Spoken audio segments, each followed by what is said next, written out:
অনেকদিন পরে new market গিয়েছিলাম, কিছু দরকারি কাজ ছিল। আর এই জিনিসগুলো নিউ মার্কেট ছাড়া অন্য কোনো জায়গায় পাওয়া যায় না, এই জন্য না, তা না হলে আমি নিউ মার্কেট বেশি একটা যাই না। আমি প্রথমে চলে গেছিলাম বেবি শপে আমার বেবির জন্য কিছু জিনিস কেনার জন্য। যেহেতু শীতকাল চলে এসেছে, বেবিদের একটু বেশি স্কিন কেয়ার করতে হয়, তাই আমি শীতকালীন কিছু প্রোডাক্ট নিয়েতেই চলে গেছিলাম।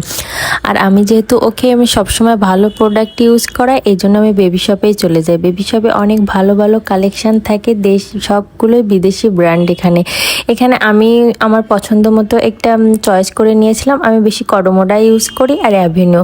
আর তারপরে এগুলো কিনে নেওয়ার পরে আমি চলে গেছিলাম নিউ মার্কেটে ফাস্টফুডের যে কর্নারগুলো থাকে ওখানে। আর নিউ মার্কেট যাব ফাস্টফুড খাবো তা কিন্তু হয় না।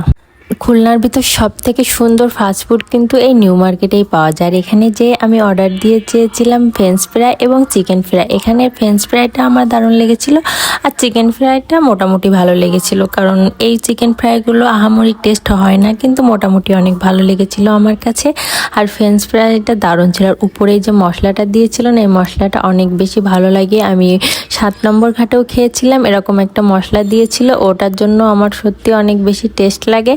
আর আপনারা কে কে নিউ মার্কেটে এই ফুড কর্নার থেকে ফুডগুলো ট্রাই করেছেন অবশ্যই জানাবেন। আর